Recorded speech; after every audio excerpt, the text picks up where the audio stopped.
안녕하십니까. 말씀을 준비하면서 늘 그러하지만 제 스스로 돌아보게 되고 제가 이제 독백을 하는 거죠. 십자가는 너에게 무엇이냐? 지금 십자가의 길을 가고 있느냐? 오늘 준비한 메시지는 교파교회에서는 잘 얘기하지 않는, 그러나 우리에게도 너무나도 소중한 그런 주님이 지신 십자가에 대해서 같이 나눴으면 하는 마음이 있습니다. 사실 저를 향한 그 개인의 메시지라고 생각이 들고요. 이 말씀을 준비하면서 많이 뉘우치게 되고 또 독백하고 자백하는 그런 시간들이 되었는데요. 성도님들께서도 같이 이렇게 공감을 해주시면 하는 마음이 있습니다. 그리고 이 시간에 이 자리에서 하나님의 말씀을 대언할 수 있는 것은 하나님의 은혜라고 다시 한번 생각하고 묵상하게 됩니다. 오늘 준비한 말씀은 마태복음 16장 21절부터 24절 말씀입니다. 마태복음 16장 21절부터 24절입니다. 제가 한번 읽겠습니다. 이때로부터 예수 그리스도께서 자기가 예루살렘에 올라가 장로들과 대제사장들과 서기관들에게 많은 고난을 받고 죽임을 당하고 제3일에 살아나야 할 것을 제자들에게 비로소 나타내시니 베드로가 예수를 붙들고 항변하여 이르되 주여 그리 마옵소서 이 일이 결코 주께 미치지 아니하리이다. 예수께서 돌이키시며 베드로에게 이르시되 사탄아 내 뒤로 물러가라. 너는 나를 넘어지게 하는 자로다. 내가 하나님의 일을 생각하지 아니하고 도리어 사람의 일을 생각하는도다 하시고 이에 예수께서 제자들에게 이르시되 누구든지 나를 따라오려거든 자기를 부인하고 자기 십자가를 지고 나를 따를 것이니라. 지금 이 읽은 이 말씀은 주님께서 자신이 죽으실 것과 부활하실 것에 대해서 제자들에게 처음으로 알려주시는 장면이거든요. 이제 주님께서는 십자가를 지실 날이 얼마 남지 않았습니다. 가이사라 빌립보라는 지방에 이르셨을 때 주님께서는 비로소 사람들이 나를 누구라 하느냐, 사람들이 인자를 누구라고 하느냐 제자들에게 물으십니다. 제자들은 주는 그리스도시요 살아계신 하나님의 아들이십니다 라고 그러한 고백을 이끌어내신 후에 이제 드디어 주님께서 이 땅에 왜 육신을 입고 오셨는지, 주님께서 궁극적으로 하시고 싶은 일이 무엇인지, 꼭 해야만 하는 일이 무엇인지를 제자들에게 말씀하고 있는 거죠. 자신이 죽을 것과 다시 살아나실 것임을 말씀합니다. 근데 이 주님께서 자신이 죽으실 것과 부활하실 것을 세 군데에 걸쳐서 말씀하는데 그때마다 제자들로 대표되는 사람들의 반응은 어떠한 것인가? 지금 이 말씀에서 예수님께서 말씀하셨지 않습니까? 제자들에게. 이때 제자들의 반응은 주님께서 십자가를 지셔야겠다라고 말씀하셨을 때 제자들의 반응은 만류였습니다. 만류. 그리 마옵소서. 베드로는 예수님을 붙들고 항변하여 이르되 주여 그리 마옵소서. 이 일이 결코 주께 미치지 아니하리이다. 이렇게 만류하는 모습입니다. 이들의 반응은 만류였습니다. 만류하는 베드로에게 주님은 사탄아 내 뒤로 물러가라. 너는 나를 넘어지게 하는 자로다. 이렇게 말씀하십니다. 십자가를 제자들에게 이 사람들에게 처음 제시하셨을 때 제자들의 반응은 그리 마옵소서 라는 만류였습니다. 사람들에게 그 의미 그대로 십자가의 메시지를 전했을 때, 이제 십자가를 지실 것을 전하셨을 때 그리 마옵소서, 그렇게 하지 마옵소서, 이게 첫 번째 반응이었습니다. 굳이 왜 주님께서 그 일을 하셔야만 합니까? 제자들은 이해를 못했던 거죠. 이게 첫 번째 반응이었고요. 주님께서 이 십자가에 대해서 두 번째로 제자들에게 말씀하시는 부분이 마태복음 17장 22절부터 23절입니다. 제가 읽어드리겠습니다. 갈릴리에 모일 때에 예수께서 제자들에게 이르시되 인자가 장차 사람들의 손에 넘겨져 죽임을 당하고 제3일에 살아나리라 하시니 제자들이 매우 근심하더라. 두 번째로 예수님께서 나는 이제 장차 사람의 손에 넘겨질 것이다. 죽임을 당할 것이고 제3일에 3일 후에 부활할 것이다. 이 말씀을 전하니까 그토록 주님을 따랐던 제자들이 처음에는 그 일을 하지 마옵소서, 그리 마옵소서 하는 만류를 했고요. 두 번째는 이 말씀을 듣고 매우 근심을 합니다. 이 십자가가 제자들에게 전해졌을 때 두 번째 반응은 근심이었습니다. 그리고 세 번째 십자가의 죽음에 대해서 말씀하시는 것을 보면 이 누가복음 18장 31절부터 34절인데요. 예수께서 12제자를 데리시고 이르시되 보라 우리가 예루살렘으로 올라가노니 선지자들을 통하여 기록된 모든 것이 인자에게 응하리라. 인자가 이방인들에게 넘겨져 희롱을 당하고 능욕을 당하고 침뱉음을 당하겠으며 그들은 채찍질하고 그를 죽일 것이나 그는 3일 만에 살아나리라 하시되 이 말씀을 듣고요. 이방인들에 넘겨져 희롱을 당하고 능욕을 당하고 침뱉음을 당하고 채찍질을 맞으시고 죽으시고 3일 만에 살아나시는 이 말씀을 세 번째로 제자들에게 말씀하셨는데 제자들이 34절에 제자들이 이것을 하나도 깨닫지 못하였으니 그 말씀이 감추었으므로 그들이 그 이르신 바를 알지 못하였더라. 첫 번째 반응은 그리 마옵소서 만류였습니다. 두 번째 반응은 주님의 그 십자가 메시지를 듣고 근심했다라고 했고요. 세 번째 반응은 그렇게 주님을 따라다니고 주님의 인성과 주님이 어떤 일을 하셨는지를 쭉 보고 이제 주님께서 마지막으로 십자가 메시지를 전했는데 만류하고 근심하고 하나도 깨닫지 못하였더라 라고 말하고 있습니다. 도무지 알 수가 없는 거죠.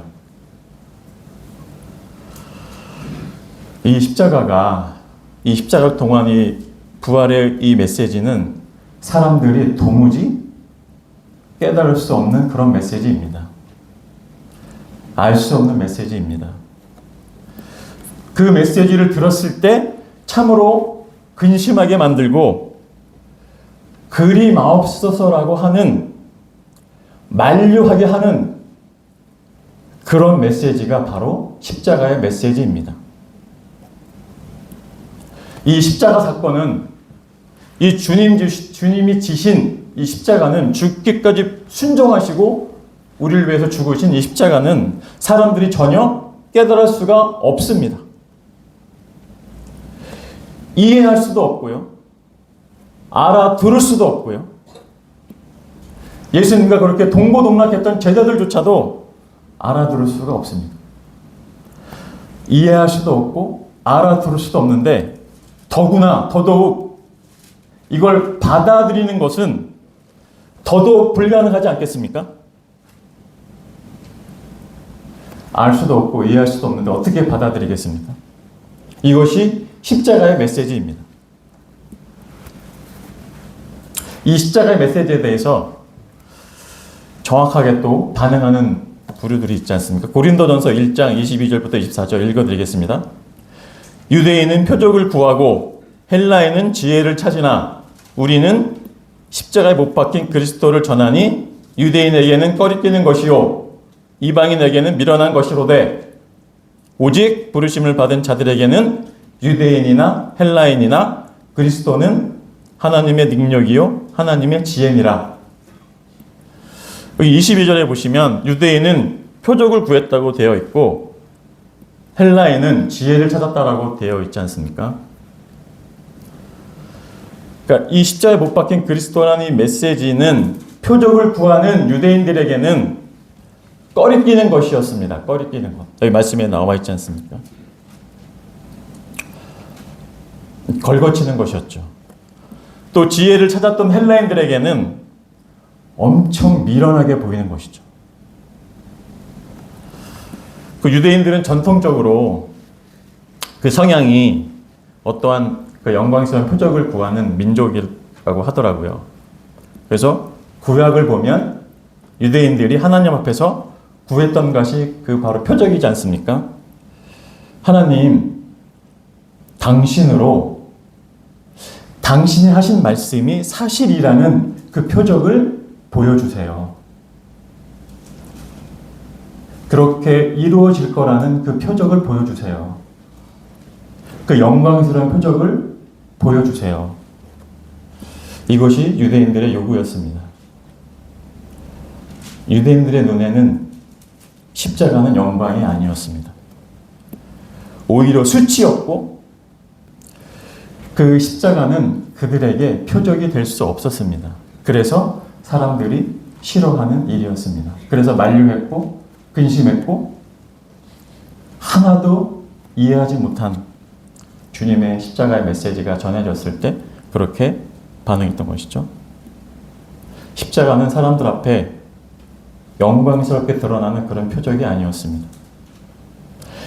또 십자가는 그들에게 능력으로도 보이지 않았습니다.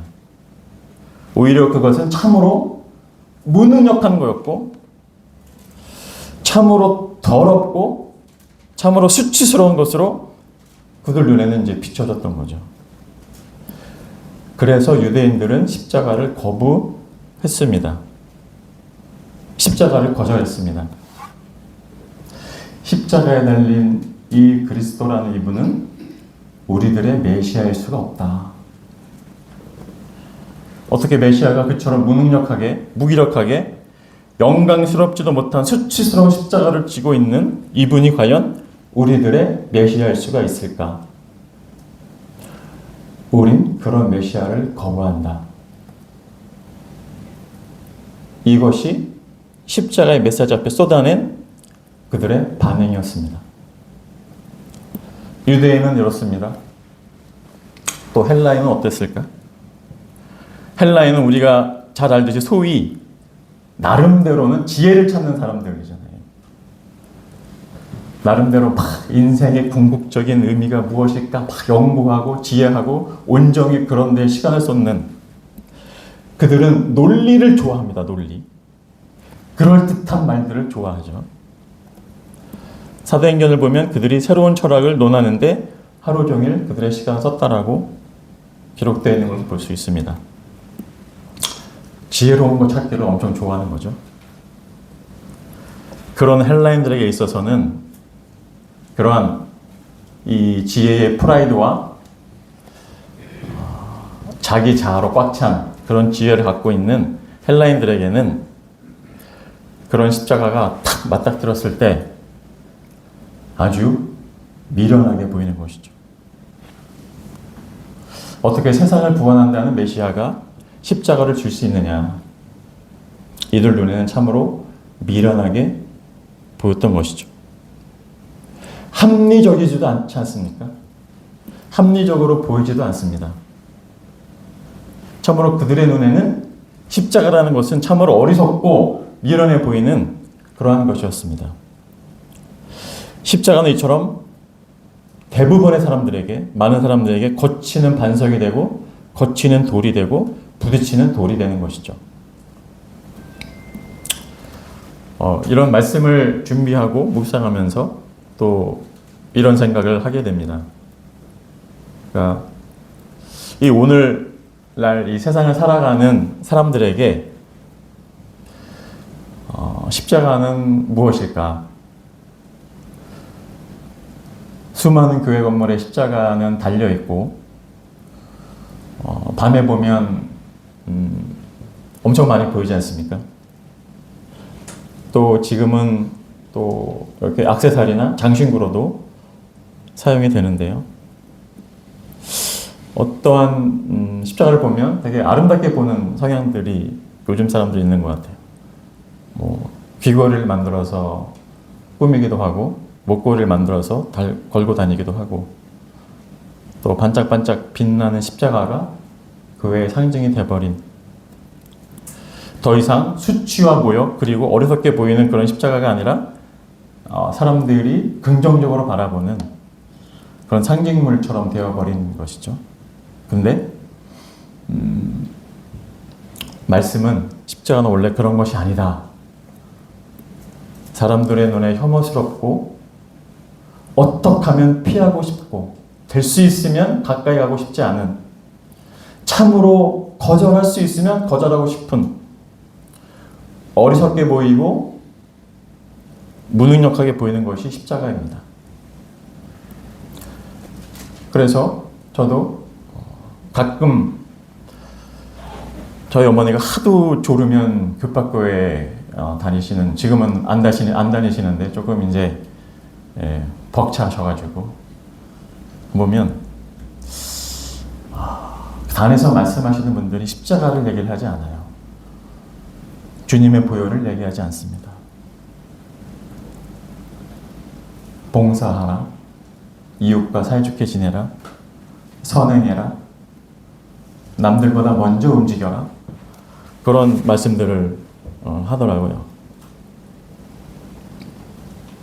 사람들 눈에 보기 좋은 십자가만 말하는 거죠. 듣기 좋은 십자가만 말하는 거죠. 그런데 십자가는 사람이 영광을 얻기 전에 먼저 고난을 통과해야 된다고 말하는 것을 보게 됩니다. 그리고 그 길을 먼저 걸어가신 분이 주님이시라고 말씀하고 있습니다. 십자가는 사람의 가진 지혜와 가능성을 철저히 포기하라 라고 말하고 있습니다. 우리 스스로에게서 난, 사람 스스로에게서 난 어떠한 능력과 어떠한 조합도 구원을 받기에 조금도 기여할 수 없다. 선언하는 것이 십자가지 않습니까? 그래서 자존심이 강하고 자신의 능력을 의지하는 그런 것들이 강하신 분일수록 십자가를 받아들이기가 쉽지가 않죠. 근데 오히려 또 그런 분들이 또 꺾일 때는 확 꺾이는 것들이 있는데 참으로 사람들이 보기에는 어리석고 그래 그냥 무능력한 사람들이나 믿는 못난 자들이나 믿는 그런 십자가라고 생각이 드는 거죠. 왜냐하면 십자가는 사람의 지혜와 사람의 가능성을 철저히 아무것도 아닌 것으로 만드는 것이 십자가지 않습니까? 그것을 내려놔라, 포기하라 라고 말씀하는 것이 십자가지 않습니까? 자기를 부인하고 십자가를 져야 한다는 메시지를 말씀하고 있는 것이 십자가지 않습니까? 나의 생각, 나의 감정, 나의 계획, 나의 뜻, 이런 모든 것들을 내려놓고 하나님 앞에 철저히 순종할 것을 말하고 있는 것이 십자가지 않습니까? 내가 세운 내 인생의 계획 얼마나 중요합니까? 인생은 한 번뿐인데요. 내가 하고 싶은 일 얼마나 요즘 세상에 하고 싶은 일이 얼마나 많겠어요. 나이가 젊으면 젊을수록 또 내가 되고 싶은 것, 이런 모든 것들을 다 내려놓고, 일단 내려놓고, 하나님께서 나에게 무엇을 요구하시는지, 하나님이 나에게 어떤 일을 하기를 원하시는지, 하나님 뜻 앞에 나의 모든 생각을 내려놓는 것, 이것이 십자가라고 말씀하고 있습니다. 성도님들께서도 늘 묵상하고 늘 기도하는 것처럼 십자가는 바로 내가 내 인생의 주인이 아니라 나를 위해서 십자가를 지신 그분이 내 인생의 주인이다 라고 말하는 것이 십자가지 않습니까? 그런데 이것을 도저히 사람들이 받아들일 수 있겠습니까? 이걸 어떻게 받아들입니까? 내 인생의 주인은 나고 내가 하고 싶은 것도 있고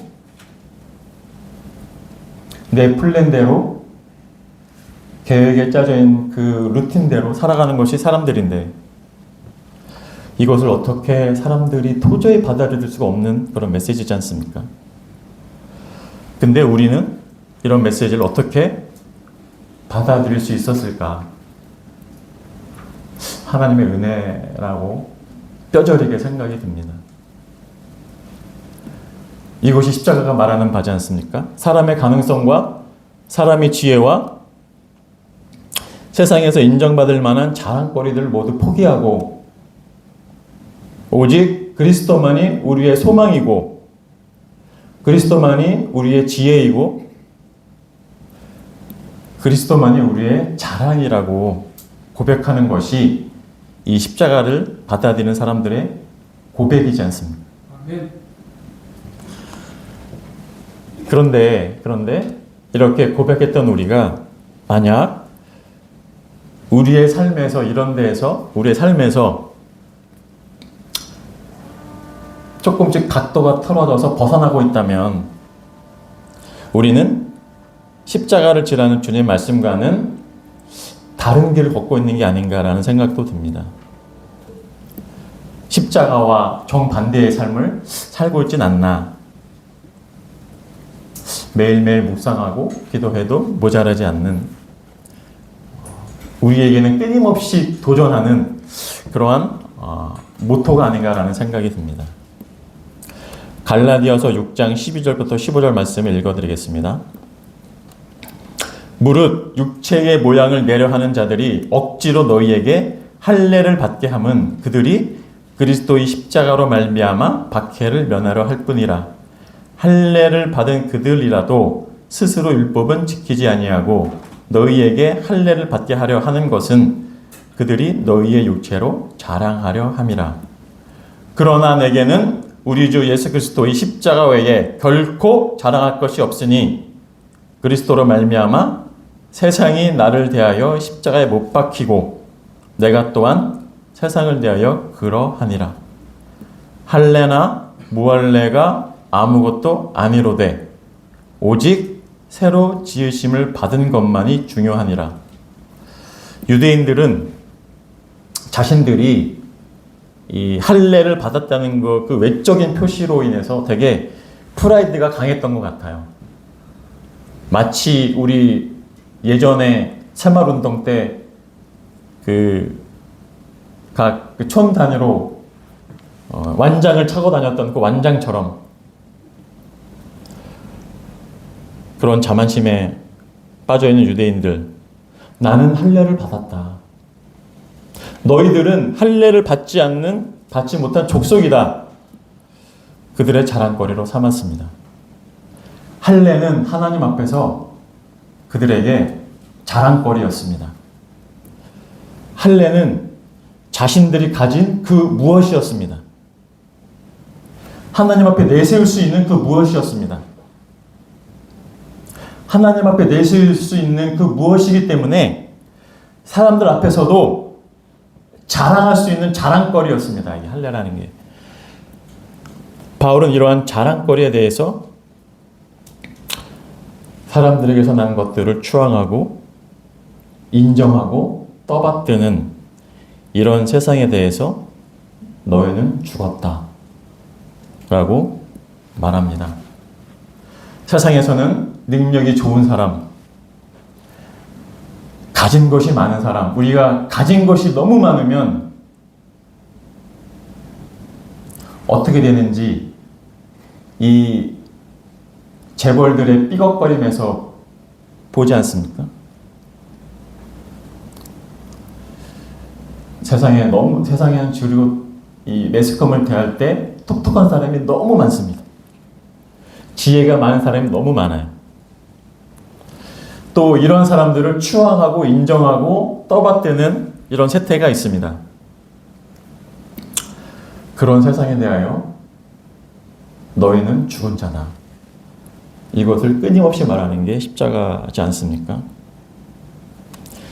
우리는 세상에 대해 죽었고 그리스도의 십자가만이 유일한 자랑이다 라고 고백한 사람들이지 않습니까? 우리는 알고 있는 사실인데요. 우리는 하나님 앞에서 내가 가진 그 무엇도 하나님 앞에 인정받을 만한 그 가치가 없는 무가치한 존재임을 하나님 앞에 고백한 자들이다.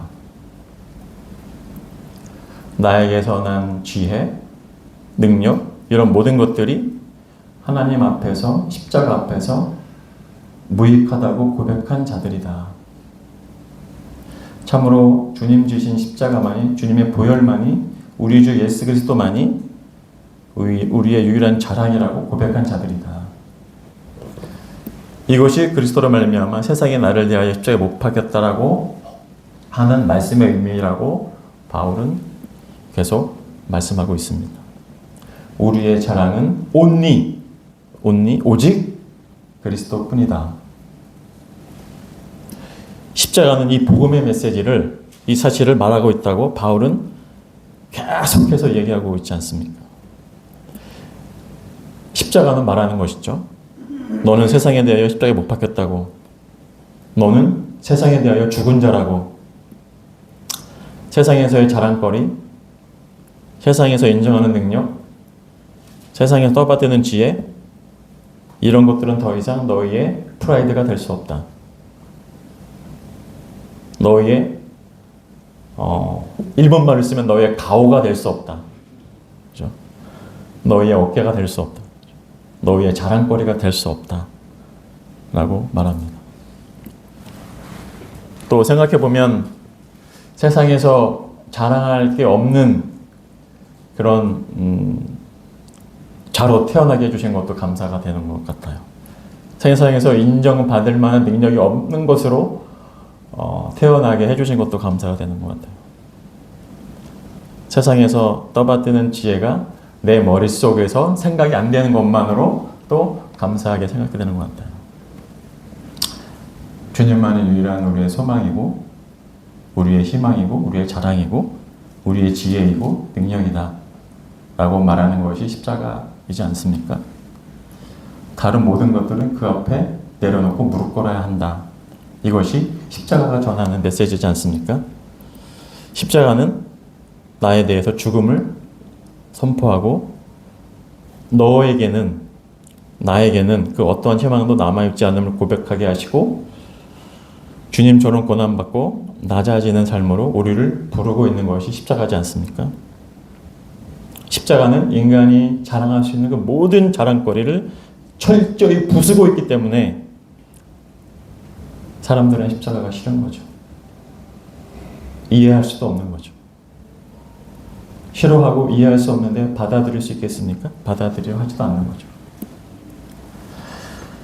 이 십자가를 져야 한다는 예수님의 말씀에 제자들은 매우 심히 근심했습니다. 어찌하여 우리가 존경하고 막 떠받드는 지금껏 이 메시아를, 이 주님을 의지했는데 모든 것을 우리 인생의 아픔과 인생의 비전과 우리의 처지를 완전히 반전시키실 수 있는 이분이 왜 십자가를 지어야 하는가? 사람들이 그토록 싫어하고 침뱉고 조롱하는 왜 그 길을 왜 이분이 가시려 하는가? 그 길에는 사람들이 추앙하는 그 어떤 것도 없고 능력도 없고 무능력한 자로 비출 수밖에 없는 그 길을 왜 굳이 어찌하여 주님이 가시려 하는가 근심하는 거죠.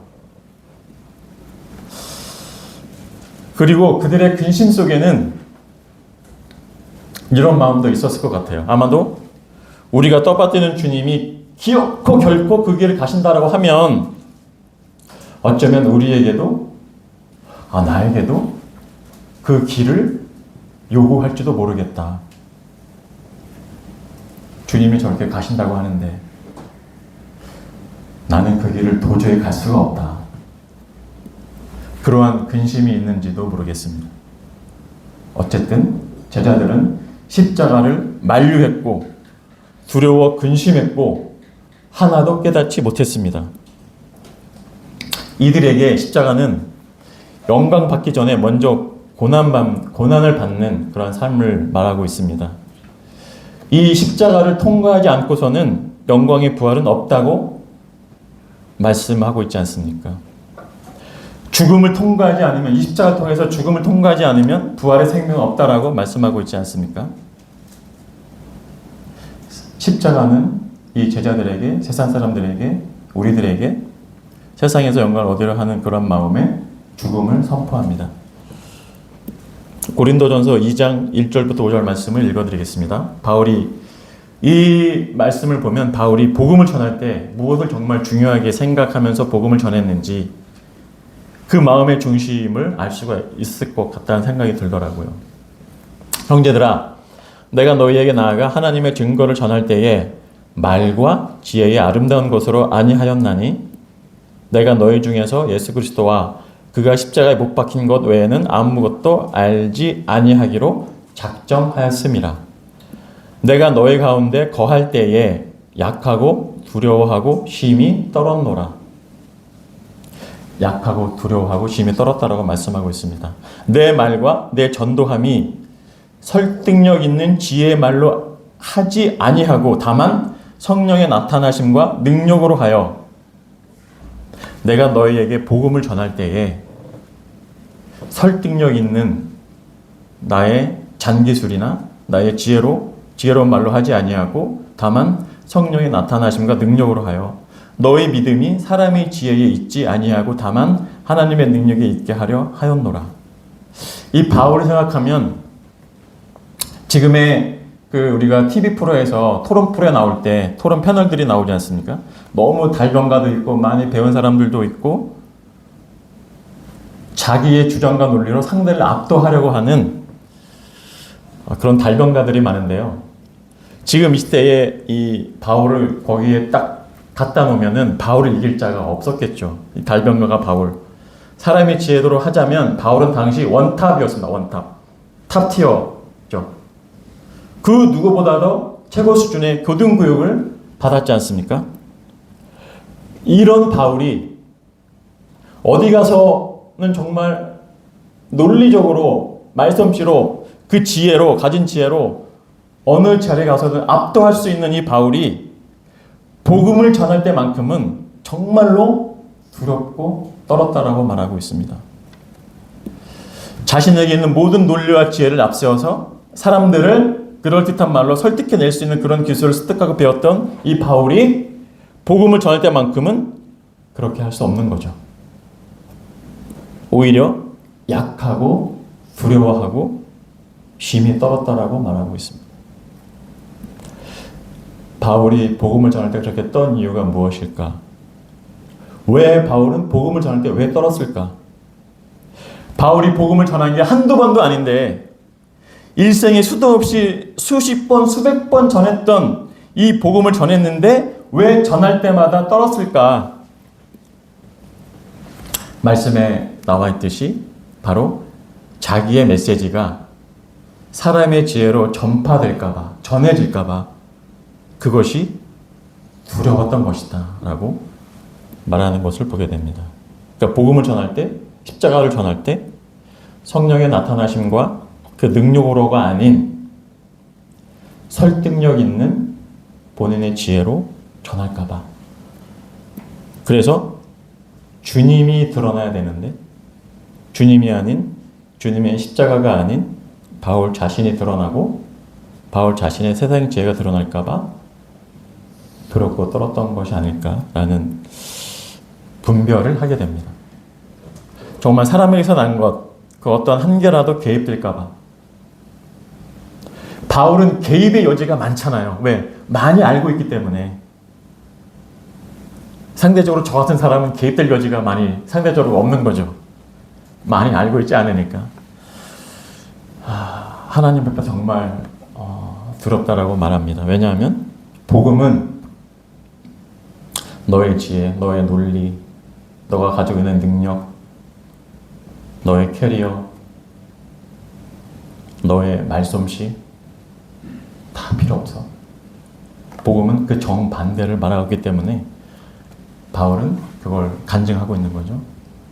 그가 전한 복음의 메시지는 사람들에게서 그 어떠한 좋아 보이는 것도 그 어떠한 훌륭하게 보이는 것도 하나님 앞에서는 심판받아야 될 대상이다 라고 말하고 있습니다. 그 어떠한 것도 구원받는데 기여할 수 없다. 철저하게 무능력하고 무기력하고 무가치한 것으로 주님 앞에 서면, 주님 십자가에 서면 낮아지게 되는 것이죠. 십자가는 하나님 앞에서 우리가 얼마나 철저하게 부패한 죄인인지를 말하고 있기 때문이죠. 얼마나 영적으로 무능력한 존재인지를 말하고 있기 때문이죠. 그 어떠한 것도 성령님의 도우심 없이는 깨달을 수 없는 너희는 죽은 자다. 이 메시지 앞에, 이 복음 앞에 그걸 말하는 것이 십자가이고 복음이기 때문이죠.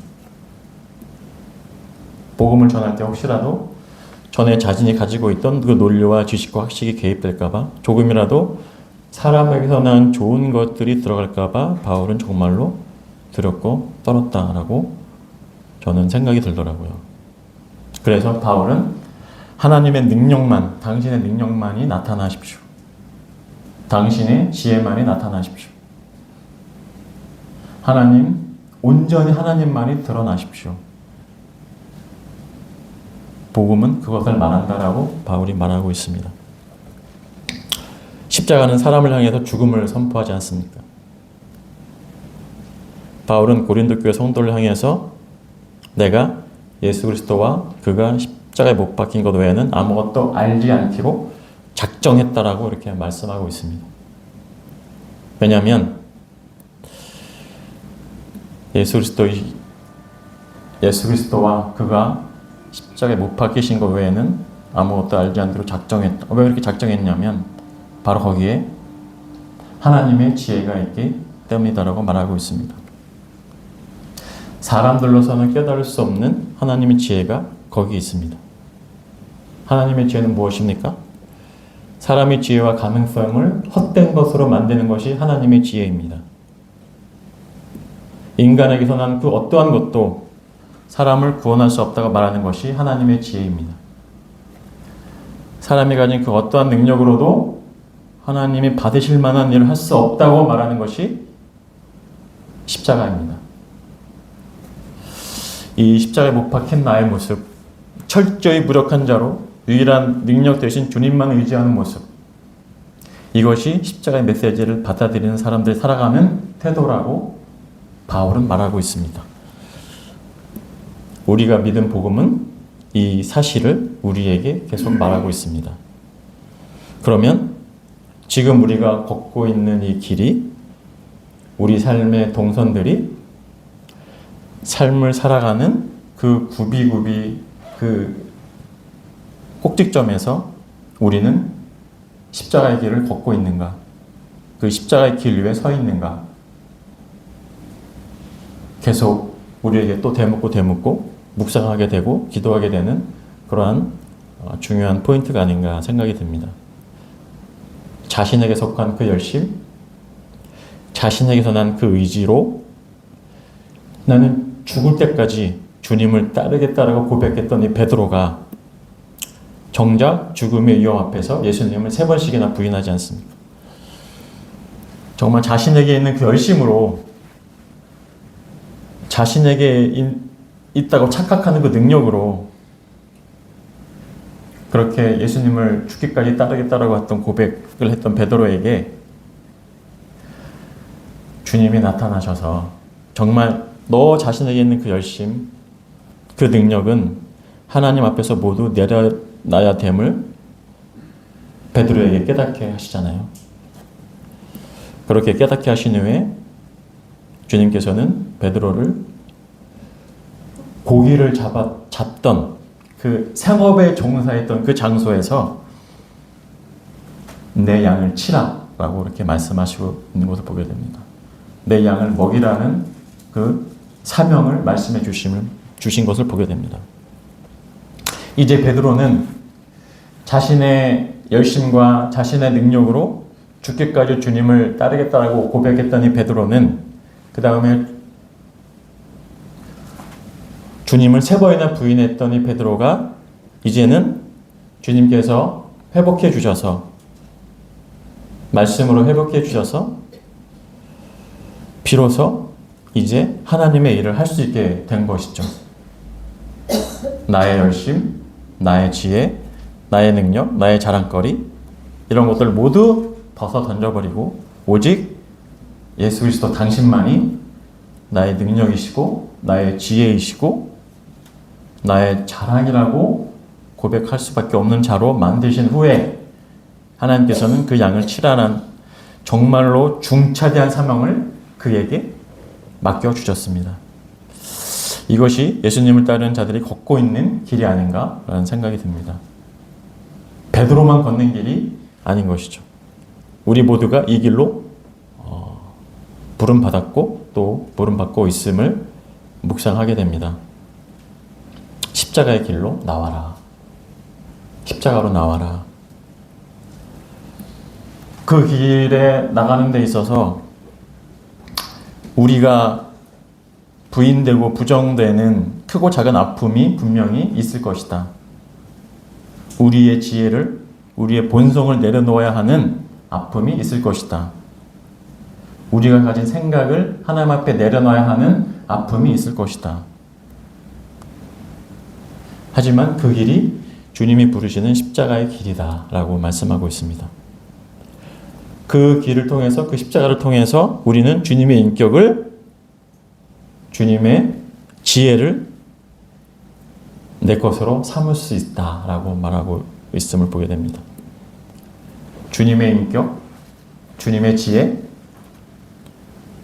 그것을 내 것으로, 나의 능력으로, 나의 소망으로 삼을 수 있게 된다. 이것이 주님이 우리를 부르고 계신 십자가가 아닌가라는 생각이 듭니다. 바울은 사도 중에 가장 작은 자라고 고백했고 성도 중에 가장 작은 자보다 더 작은 자라고 고백했고 또 내가 죄인 중에 괴수라고 이렇게 고백을 했지 않습니까? 하나님 앞에서 자신의 어떠함을 이렇게 보게 되면 볼수록 하나님의 영광 앞에 더 가까이 나아가면 나아갈수록 내가 얼마나 부패하고 무능하고 추악한 존재인지가 드러나지 않습니까? 하나님 앞에 내어드릴 것이 아무것도 없는 오직 하나님의 은혜만이, 하나님의 능력만이 우리를 위해서 십자가에 달리시고 몸이 찢기시고 모든 피와 물을 다 쏟으신, 그래서 우리를 위해서 죽으시고 3일 만에 부활하신 우리 주 예수 그리스도만이 나의 유일한 소망이다. 그런 분이 나의 유일한 소망이고 내가 그분의 인성을 십자가를 통해서 받아들이고 주님의 지혜와 주님의 능력과 주님의 소망이 나의 소망이 되는, 그래서 내가 주님을 섬길 수 있는 힘을 얻고 또다시 다시금 그 은혜 앞에 서게 하시고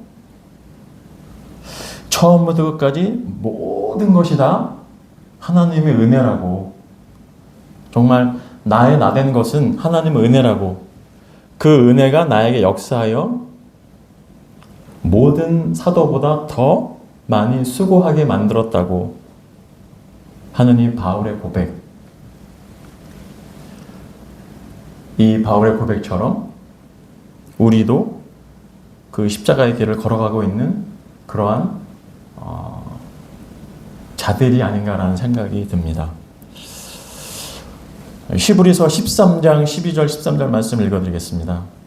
그러므로 예수도 자기 피로써 백성을 거룩하게 하려고 성문 밖에서 고난을 받으셨느니라. 그런즉 우리도 그의 치욕을 짊어지고 영문 밖으로 그에게 나아가자. 그런즉 우리도 그의 치욕을 짊어지고 영문 밖으로 그에게 나아가자. 이렇게 말씀하고 있는데요. 예수님께서 영문 밖에서 고난을 받으셨던 것처럼 우리도 그 능력을 지고 주님과 함께 영문 밖으로 나아가자. 그 영문 밖에는 영광이 있는 것이 아니라 평탄한 길이 있는 것이 아니라 내가 원하는 그런 길이 있는 것이 아니라 그 영문 밖에는 수치의 길이 있고 모욕의 길이 있고 죽음의 길이 있는 것이지 않습니까? 이것이 바로 우리를 향한 주님의 메시지라고 생각이 듭니다.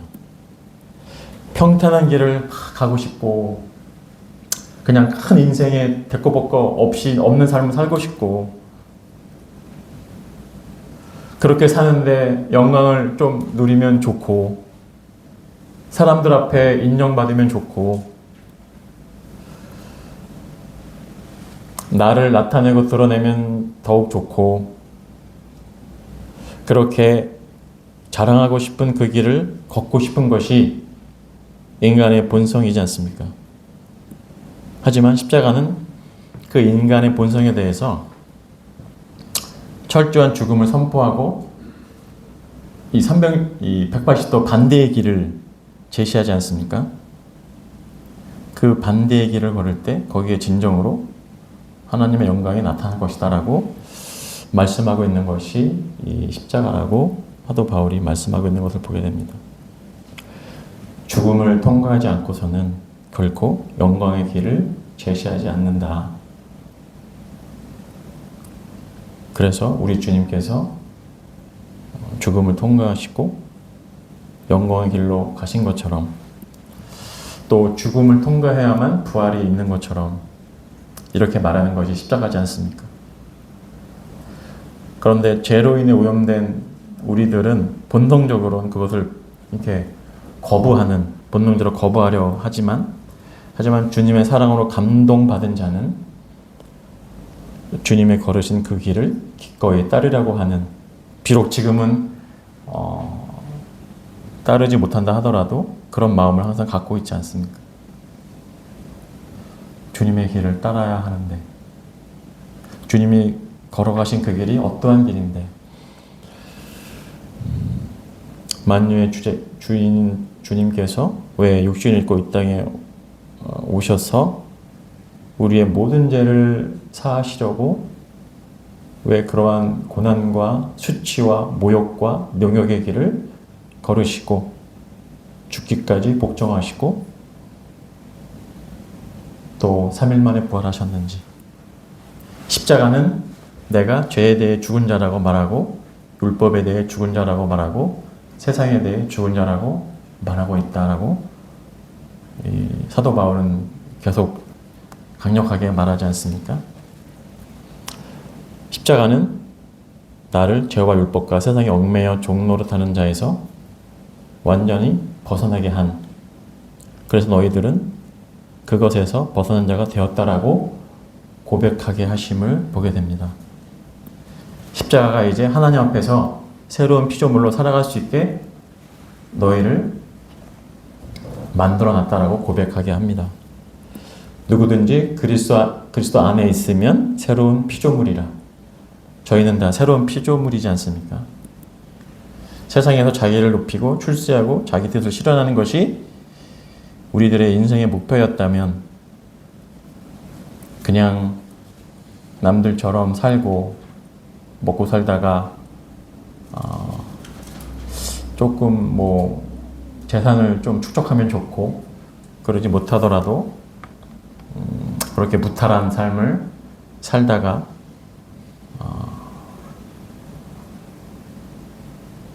편안한 평탄한 삶을 사는 것이 우리의 목표였다면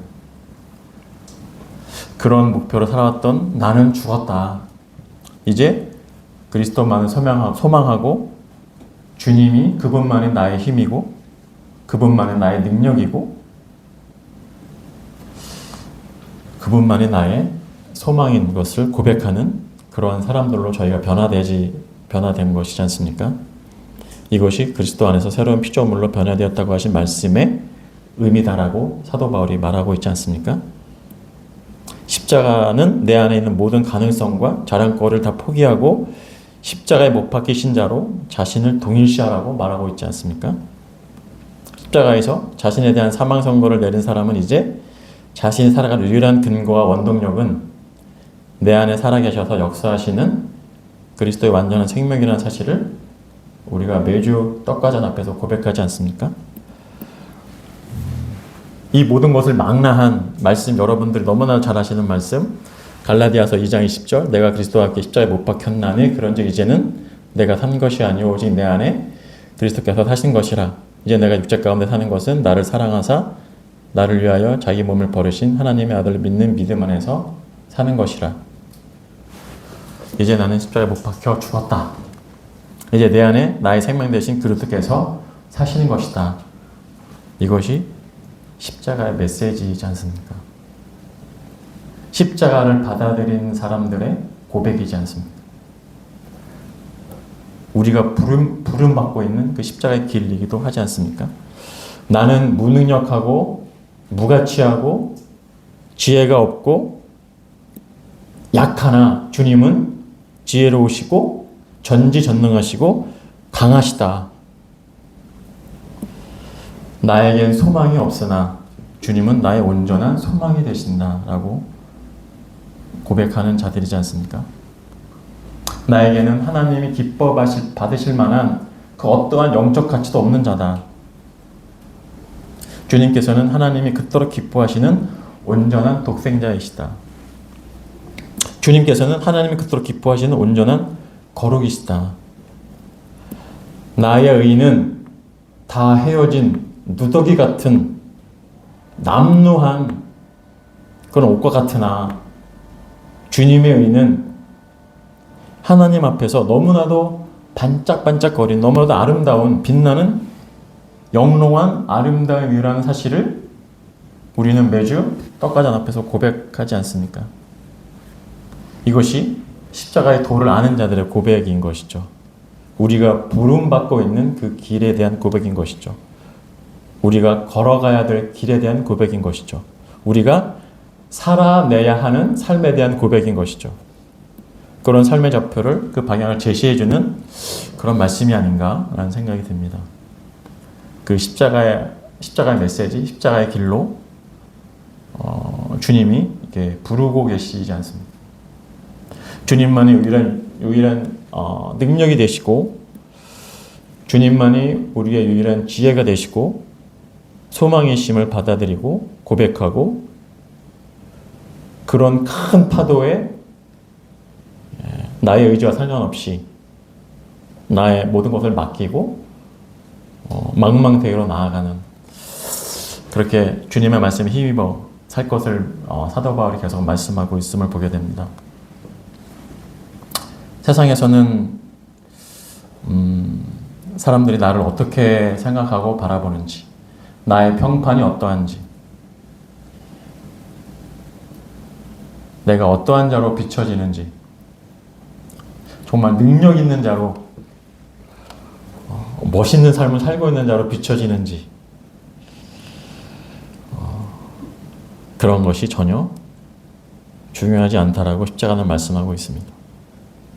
사람들이 나를 아래로 내려본다고 하더라도 내가 세상 속에서 참 무능력한 자로 사람들에게 비춰진다 하더라도 그것은 전혀 중요하지 않다.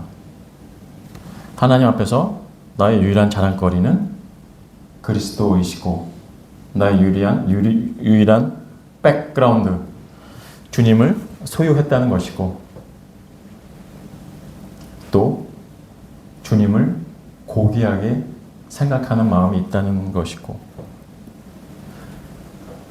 내가 고백하는 나의 구원자 되시는 나의 주인 되시는 그분께서 나를 위해서 십자가를 지셨다. 이 썩어 문드러진 이 더럽고 추악한 나 같은 죄인을 위해서 십자가를 지시기까지 하나님의 뜻에 순종하신 주님, 그런 주님만이 저희의 나의 유일한 소망이 되실 자격이 충분하십니다. 나의 유일한 자랑이 되시기에 충분하십니다. 이런 고백이 365일 24시간 우리들에게 있지 않습니까? 사람들이 알아주든지 알아주지 않든지 중요하지 않다라고 말씀하고 있는 것을 보게 됩니다. 때로는 수치와 모욕이 있더라도, 때로는 그것이 죽음의 길이라도 주님이 먼저 걸어가신 그 길을 따라가는 그러한 삶을 미리 믿음의 선진들이 많이 보여줬듯이, 마지막으로 빌립보서 한 말씀을 보고 마치도록 하겠습니다. 이 빌립보서 3장을 보면 사도 바울이 어떠한 삶의 목적을 가지고 살았는지 알 수 있는 필생의 고백이 적혀 있지 않습니까? 3장 8절부터 읽겠습니다. 또한 모든 것을 해로 여김은 내 주 그리스도 예수를 아는 지식이 가장 고상하기 때문이라. 내가 그를 위하여 모든 것을 잃어버리고 배설물로 여김은 그리스도를 얻고 그 안에서 발견되려 함이니 내가 가진 의는 율법에서 난 것이 아니요 오직 그리스도를 믿음으로 말미암은 것이니 곧 믿음으로 하나님께로부터 난 의라. 내가 그리스도와 그 부활의 권능과 그 고난에 참여함을 알고자 하여 그의 죽으심을 본받아 어떻게 해서든지 죽은 자 가운데서 부활에 이르려 하노니. 세상에 태어나서 세상을 살다 간 사람 중에 바울처럼 세상 사람들에 대해서 자랑할 거리가 많은 사람이 있을까라는 생각을 해보게 됩니다. 바울은 정말 꿀리는 게 없잖아요. 사회적으로나 종교적으로나 신분적으로나 아는 학식이나 지식으로나 꿀리는 게 없지 않습니까? 소위 이른바 엘리트 코스를 명확하게 밟았던 사람이기도 하고요. 또 그 당시에 사회에서 가장 총망받고 앞길이 전도 유명한 그런 삶이 보장된, 편안한 노후와 편안한 삶이 보장된, 사람들이 추앙하고 우러러보는 그런 삶이 보장된 그런 사람이었습니다. 근데 이 모든 것들을 다 내려놓았다라고 말하고 있고, 심지어 배설물로 여겼다라고 말하고 있습니다. 그렇게 사람들이 좋아하고 흠모하고 추앙하는 모든 것들을 하나님 앞에서 이 배설물로 여길 수 있었던 것, 어떻게 바울이 그런 생각을 가질 수 있게 되었을까? 어떻게 이런 간증을 하게 되었을까? 그리스도가 가지신 그 고귀함을 알았기 때문에 이런 간증이 가능하지 않았을까? 그리스도가 가지신 그 고귀함, 그분이 얼마나 고귀하고 얼마나 영광스럽고 얼마나 충만하신 분인지 주님이 가진 그 가치를 알았기 때문에, 주님이 가진 가치를 안 이상은 거기에 무엇을 대입할 수가 있을까? 어떤 가치를 끌어다 대입할 수 있을까? 어떤 가치를 끌어다 비교할 수 있을까? 다른 것들이 무가치하게 여겨지는 것이 사도 바울의 간증이 당연하다는 생각이 듭니다. 내가 주님을 소유하고 있다는 것, 주님은 힘도 세시고 강하시고 능력 있으시고 지혜가 충만하시고 전지전능하시고 우주 만물을 창조하신, 나를 만드신, 나를 구원해 주신 이런 주님을 내가 소유하고 있기 때문, 다른 모든 것들은 더 이상 의미가 없다, 무의미하다. 주님을 가진 자는 모든 것을 가진 자이지 않습니까? 주님의 만유의 주제시고 우주 만물의 주인이시기 때문에 내가 이 주님의 그 고귀함을 알아가면 알아갈수록 다른 모든 것들이 참으로 나에게는 무가치하다. 배설물에 지나지 않는다. 내가 이 주님을 소유하고 있다는 사실, 이것만이 나에게 소중하다. 나는 다른 모든 것을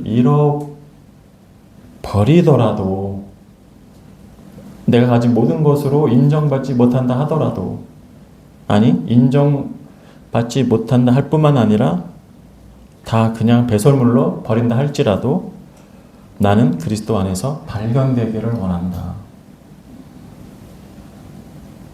나는 그리스도 안에 있는 존재이다. 그 사실이 얼마나 나를 존귀하게 하고 얼마나 나를 부유하게 하고 내 인생을 얼마나 의미 있게 하는지, 무가치한 나를 존귀하게 하고 그 사실이 가난에 찌들었던 나의 심령을 부유하게 하고 내 인생을 얼마나 의미 있게 하는지, 참으로 충만하게 깨닫고 누리고 있는 정말 그분 이외의 모든 것들은 나에게 배설물과 같다. 이것이 사도 바울의 고백이지 않습니까? 그리고 이제 나의 남은 삶은 이 주님을, 이 그리스도를 더 알기를 원하는 것이다. 더 알기를 원하는 것이고 그분이 걸어가신 그 길에 동참하는 것이다. 내가 이를 통해 주님을 더 알아갈 수 있다면, 조금이라도 주님을 더 알아갈 수 있다면, 주님 그 걸어가신 길을 더 알아갈 수 있다면, 그 고귀하신 분을 내가 더 깊이 알 수만 있다면 나는 그 길을 마다하지 않을 것이다. 이것이 사도 바울의 고백이고 간증이지 않습니까? 이 길은 주님이 먼저 걸어가신 길이고 그 길을 통과한 자만이 주님을 바로 알 수 있고 더 알 수 있는 그 길이기 때문에 바울은 그 길을 끊임없이 걷고자 했고 걸었지 않습니까? 그 길을 통해서 주님을 더 깊이 알기를 원했던, 주님이 가진 그 부활의 능력에 동참하기를 원했던, 결론은 바울이 여러 이 장황하게 하신 말씀 중에 결론은 십자가가 해답이다. 너희는 먼저 십자가를 져야 한다. 그 십자가의 길로 주님이 우리를 부르고 계신다.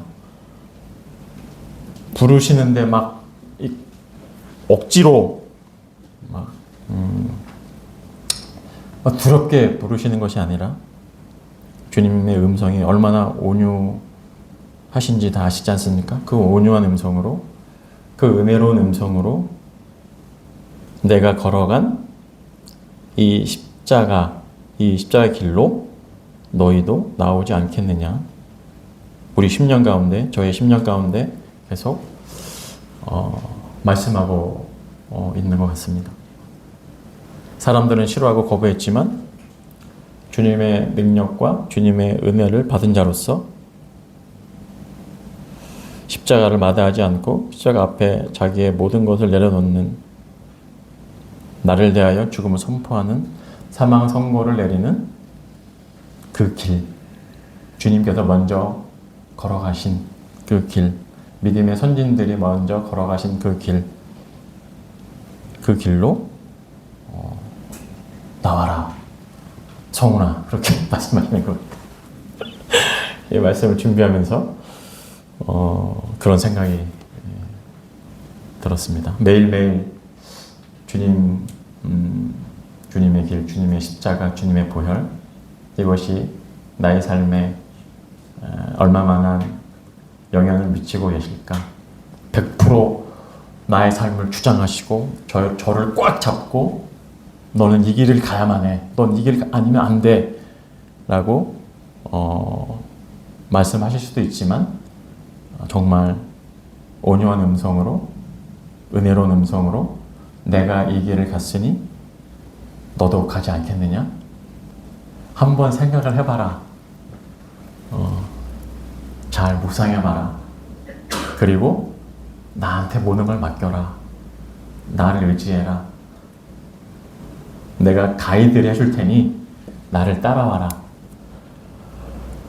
여전히 이 은혜 시대를 마감치 아니하시고 이 하루하루 시간을 이 지구라는 이 땅덩어리를 붙들고 계시고 은혜 시대를 붙들고 계신 것은 구원받은 우리에게나 구원받지 못한 사람들에게나 정말 엄청난 은혜이다는 생각이 들더라고요. 우리가 천국에 가서 주님을 뵙고 그 자리에서 주님을 닮아가고 주님을 배우고 주님을 더 알아가는 것도 정말 의미 있고 좋은 일이겠지만 지금 이 부둥켜 사는 이 복잡한 삶, 구원받지 않은 자들과 막 엉클어져서 막 씨름하는 이 삶, 먼지 구덩이에서 막 먼지를 털어내야만 하는, 매일매일 먼지를 털어내야만 하는 이 삶 속에서 주님만을 바라보고 주님을 더 알아가고 싶은 마음이 생기고